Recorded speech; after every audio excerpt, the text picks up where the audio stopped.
Shabbat Shalom. Bienvenue dans cette paracha Shoftim. Donc la paracha Shoftim qui va du verset 16 du livre du Deutéronome, donc Devarim, en hébreu, chapitre 16, verset 18, jusqu'au chapitre 21, verset 2.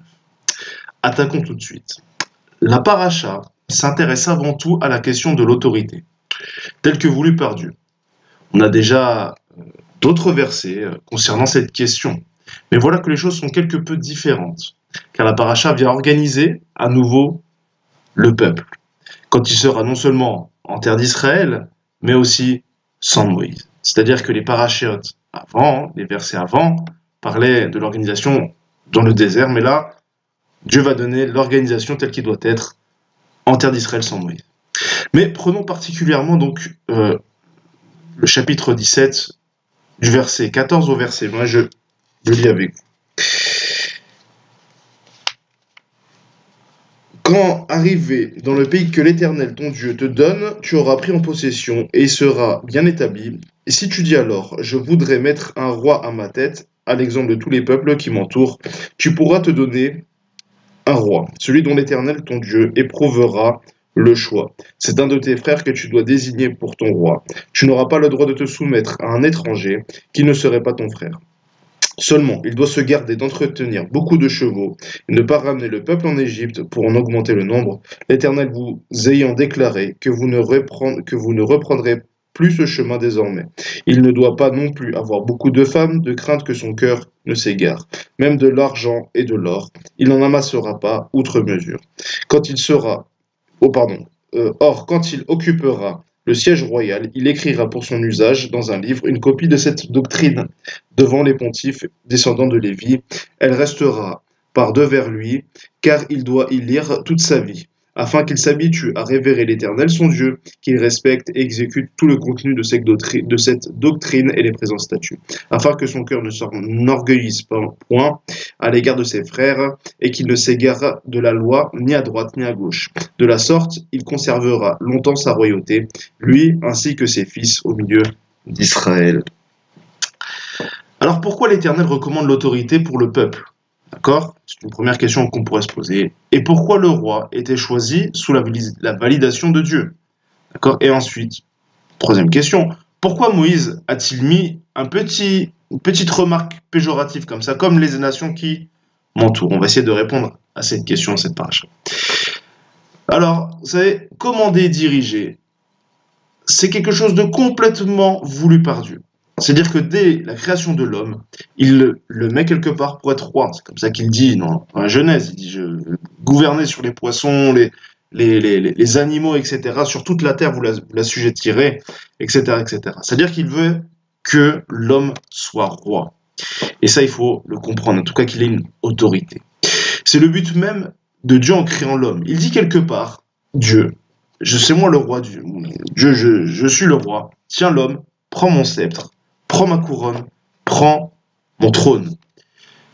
Et juge, et j'approuverai si tes décisions sont justes ou non. Mais la volonté de Dieu, c'est ce qu'on appelle un peu le Tzimtzum quelque part, se retirer, c'est qu'il veut transférer sa royauté à l'homme.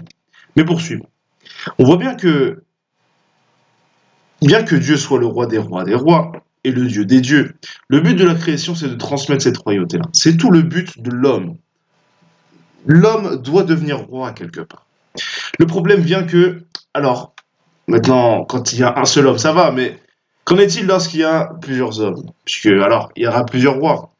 C'est ce qu'on appelle un petit peu la guerre. Vous savez, quand deux ou plus veulent gouverner sur un même territoire, ou sur, voilà, alors il y a des batailles et autres fourberies pour qu'il y ait un roi au-dessus des autres rois. D'accord ? Vous avez tout à fait ce genre de choses, par exemple dans les assemblées, et on pourrait parler des assemblées, mais autre chose, où il y a des problèmes parfois de qui va gouverner, que ce soit un prêtre, rabbin, peu importe. Ou même un imam, ou même le président, comme ça, je suis mieux que lui, je vais mieux comprendre, etc. etc. Et donc c'est le problème là-bas de deux qui vont se confronter, c'est moi le roi, non c'est moi, et donc ça va faire des embrouilles. Et les nations, c'est un petit peu pareil. Qu'est-ce qui s'est passé avec la théologie de la substitution ? C'est quelque part on va dire comme ça, les nations qui ont voulu retirer la couronne et se l'approprier, la mettre sur la tête. Et bon, c'est un peu, on pourrait dire comme ça, un coup d'État, mais c'est avant tout lié de Sahara, donc il faut juste faire peut-être des choix là. Mais, continuons. La hiérarchie, c'est ce qui fait que le royaume est en paix. Et plus que cela, c'est ce qui fait que la volonté du roi est respectée. On ne peut vouloir parler au roi et détester ses ministres. C'est-à-dire que Dieu a mis des ministres, ou le roi, en l'occurrence, met des ministres, et si je dis, ah, mais les ministres, je écoute le roi, mais pas le ministre, moi, c'est moi qui ai placé le ministre. D'accord? Donc, vouloir quelque part la Torah sans passer par les Chachamim, c'est quelque part, encore une chose, encore une fois, faire un coup d'État. D'accord? Je parle ici de Torah, mais je pourrais parler tellement d'autres choses. Chaque fois qu'une autorité, mais peut-être même des gouvernants, des gens un peu en dessous de lui, mais qui vont se charger aussi de répandre quelque part la volonté de celui qui est plus haut que lui. Alors, si on ne respecte pas cette autorité-là, alors ça crée un problème. Comprenons la chose. Dieu est la plus haute autorité. D'accord? C'est lui qui est même appelé le roi des rois, le Dieu des dieux, etc., etc. Comme le dit la Haftara, ton Dieu est roi. D'accord? Et voilà que Dieu va donner son titre à un autre roi, de chair et d'os cette fois-ci, et qu'il va lui transmettre, qui va transmettre, lui le roi, il va transmettre aussi à des gouverneurs. Et c'est ça le royaume de Dieu. C'est-à-dire que c'est maintenant une hiérarchie qui va être totalement, on va dire, cachère. D'accord? Où chacun respecte l'autorité de l'autre. Un des problèmes depuis l'humanité, quelque part, depuis la faute, on va dire, d'Adam, c'est que d'une manière ou d'une autre, l'autorité n'est pas respectée. Soit de l'autorité générale, centrale, Dieu lui-même, soit des gouverneurs qu'il a établis, anges ou rois. D'accord? Je reste persuadé que si l'on veut que les choses avancent entre l'Église et Israël, ce n'est pas par des conversions d'individus que ça va se passer, mais bien par une discussion des autorités légitimes, sans prendre la place de l'un ou de l'autre, en respectant chacun sa place. Et si changement il doit y avoir, peut-être il y en aura, alors c'est en accord entre eux. Mais poursuivons. Et tout cela, vous voyez, cette histoire d'autorité, elle vient, on va lire ensemble, le proverbe 14-12. Il va dire comme cela, tel chemin se présente tout uni devant l'homme, et finalement il conduit à la mort. Ça veut dire que il y a un chemin pour que l'homme croie juste, il se dit, je vais le prendre, et voilà qu'il le conduit à la mort. Pourquoi c'est ainsi? C'est-à-dire que elle est juste à ses yeux, elle est droite à ses yeux. Textuellement, il dit comme ça, le chemin est droit à ses yeux, mais elle mène à la mort. Pourquoi? Parce qu'il n'a écouté personne, ni Dieu, ni les autorités en dessous, il n'a écouté que lui-même, et donc il a fait son propre roi, et donc il a suivi ses propres passions, et voilà qu'il a, quelque part, dévié un petit peu là-bas. Et vous voyez, cette question d'autorité centrale, que ce soit pour les prières, que ce soit pour toute chose, si je veux comprendre la Torah, si je veux toutes ces choses-là, je dois comprendre les autorités. C'est très important de les comprendre. S'il n'y a pas cela, malheureusement, là-haut, il va y avoir problème. Mais revenons à la paracha et aux questions qu'on s'est posées. On voit quand même que la question de l'autorité dans cette paracha est quand même obscure. Qui a l'autorité? Le roi, le juge, le Kohen Gadol? On ne sait pas trop, c'est un peu flou. On va s'intéresser juste au roi, au juge pour aujourd'hui. Vous savez que dans la Bible, il y a le livre des rois et des juges.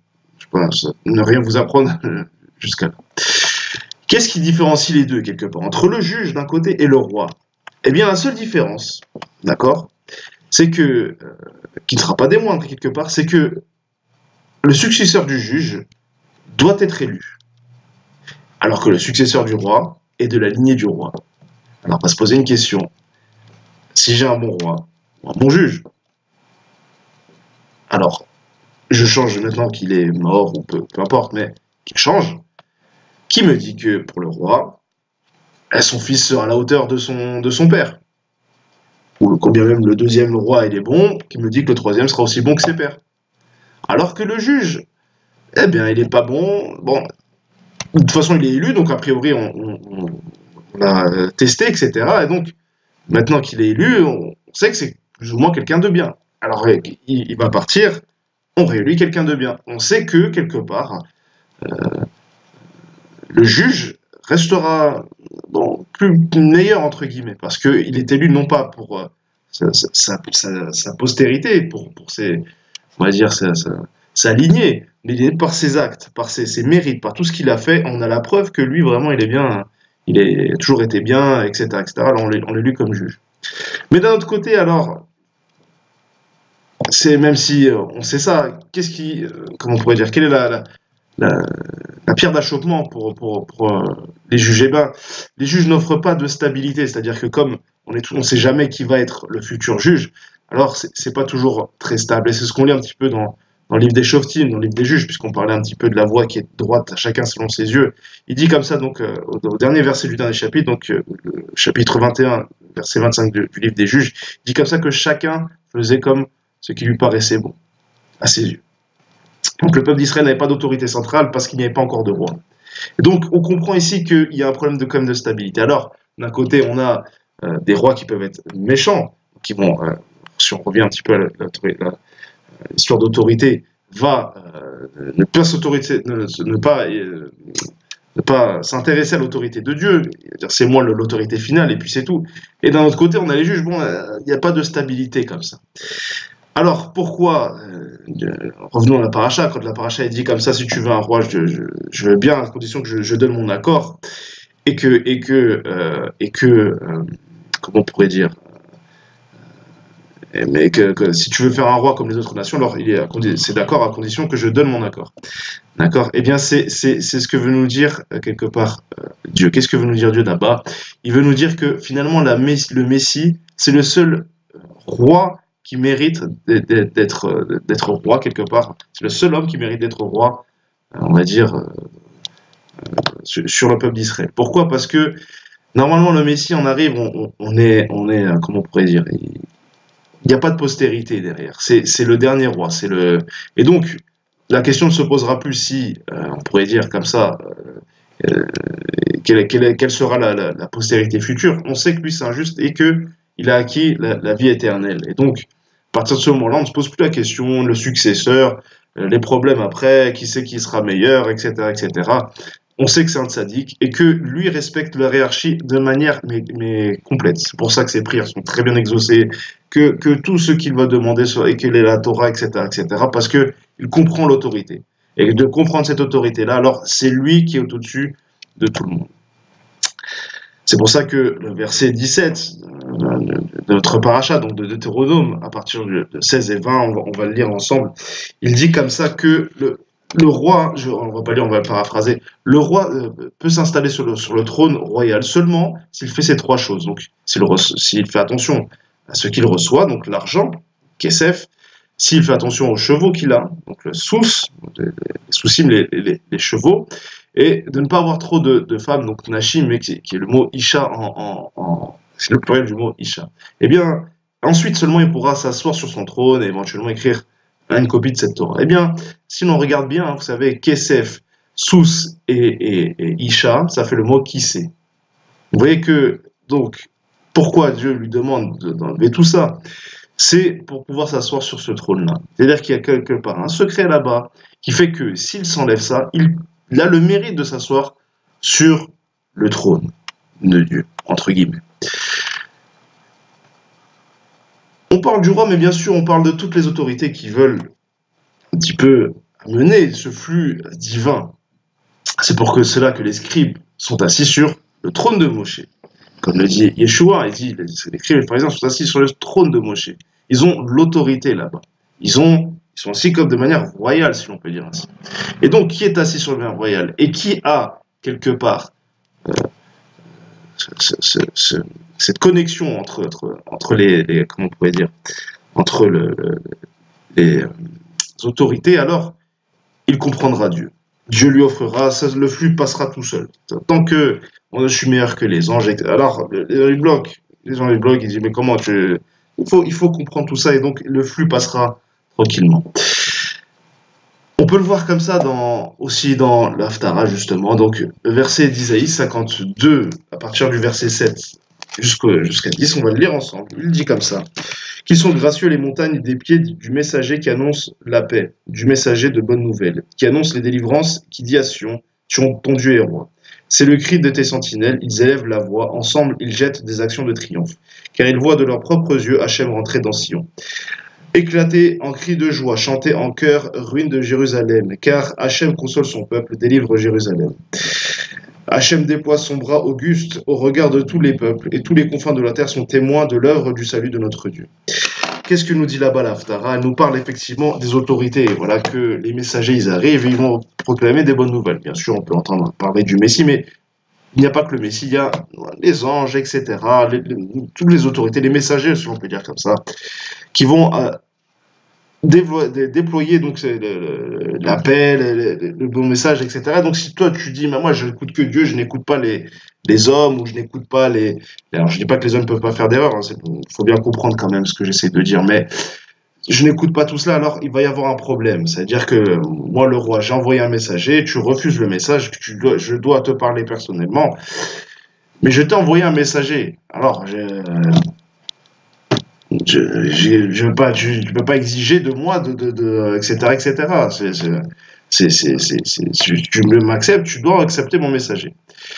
Et donc, apprenons à nous aussi, parce que tout ça, c'est pour nous apprendre à nous, d'accord? Apprenons à nous écarter, à ne pas nous écarter de nos frères ni de la Torah. Comme le dit le verset 20, donc, qu'on a lu tout à l'heure, du chapitre 17, c'est-à-dire ni à ceux qui sont en dessous de nous. C'est-à-dire que bon, chacun trouvera toujours quelqu'un au-dessus ou en dessous pour les autorités, mais qu'ils soient en dessous, au-dessus de nous. Il ne faut pas que notre cœur s'enorgueillisse. C'est pour ça que le roi doit enlever le sous, le kesef, etc., les nashim, pour ne pas son cœur s'enorgueillisse. Et donc, il ne faut ni se penser au-dessus de ses frères, malgré que j'ai l'autorité, ni vouloir prendre la possession de ceux qui sont au-dessus. D'accord? C'est pour ça qu'il dit il ne se détournera pas ni de ses frères ni de la Torah. D'accord? Donc ni de la Torah donc au-dessus, des anges, etc., et du roi lui-même, ni même de ceux qui sont en dessous de lui. Pour finir, si je peux me permettre, je dirais petite chose que mon père m'a toujours dite et que j'espère pouvoir vous partager et qui est très importante, je pense, et qui m'a vraiment, comment on pourrait dire, guidé dans toute ma vie. Je vais vous raconter un petit peu ma vie comme ça, mais voilà que moi, un jour j'avais une bonne note comme ça à l'école et donc j'étais un peu fier de moi comme ça. Et donc mon père m'a vu un peu fier et donc euh, disons que bon, c'était pas juste de la fierté, il y a peut-être un peu d'orgueil là-bas et donc mon père, au lieu de me dire bon, c'est pas bien ce que tu fais, etc., etc., il m'a dit quelque chose comme ça. Il m'a dit, tu sais, c'est vrai que tu es le premier de la classe, parce que j'étais donc premier de la classe en chimie. Il dit, c'est vrai que tu es le premier de la classe. Mais regarde, maintenant, tu sais, t'es tellement grand, c'est bien là, t'es super bien. Là, maintenant, tu peux écrire un livre. Et j'étais quoi, en quatrième, cinquième, donc j'étais un peu. J'écris un livre, ouais, attends, ça va, je vais bien croire que je suis le premier de la classe, mais de là à écrire un livre. Je dis non, je suis sérieux, vraiment, tu as la capacité maintenant d'écrire un livre. Tu peux écrire un livre, je pense que tout le monde te suivra, etc. Enfin, tu pourras écrire, tu as les capacités, tu as suffisamment de connaissances pour écrire un livre. Et moi, elle est très sceptique, je dis non, mais arrête, tu te moques de moi là, tu te moques de moi un peu. Je dis non, non, je suis très très sérieux, tu écris un livre, je pense que tu as les connaissances suffisantes pour l'écrire. Moi, je regarde un petit peu comme ça, un peu bizarre, quoi. Je dis, oui, peut-être, bon. Et dis-moi, regarde, mon fils, regarde. Tu peux écrire un livre avec tout ce que tu sais. Tu peux écrire un livre, mais avec tout ce que tu ne sais pas, tu peux écrire une bibliothèque. Et donc, en parlant de ça, ça m'est tellement ouvert les yeux comme ça que c'est quelque chose qui m'est resté depuis tout petit. Mais c'est aussi comprendre un peu notre paracha. Les autorités, on en trouvera toujours au-dessus de nous ou au-dessous de nous. D'accord? La question, elle n'est pas tellement là. La question, elle est, ne regarde pas tellement ce que tu as, regarde un petit peu ce qui te manque. Ne regarde pas quelque part, oui, où tu en es, je suis le meilleur, comment on pourrait dire ça? J'ai une autorité, Et donc, ceux qui sont au-dessus de moi, moi, c'est moi le meilleur, etc., etc. Regarde ce qui te manque. Regarde encore tout ce que tu n'as pas. Regarde toutes les choses que tu n'as pas encore pu faire, etc., etc., pour pouvoir te prétendre être vraiment un écrivain, quelque chose, ou un scientifique, ou peu importe. Mais c'est ça qu'il faut retenir de la paracha. Quelque part, le sentiment de vouloir faire un coup d'état, ou peu importe, j'appelle ça comme ça, mais on se comprend. C'est ce sentiment où on se croit un petit peu supérieur parce qu'on a quelques résultats. Donc on se dit, bon, j'ai quelques résultats, alors je suis meilleur que mon père, je suis meilleur que ceci ou que cela. Et il faut comprendre que on a encore beaucoup de choses à apprendre. C'est pas parce qu'on a appris une chose qu'il ne nous reste pas beaucoup de choses à apprendre. Shabbat shalom.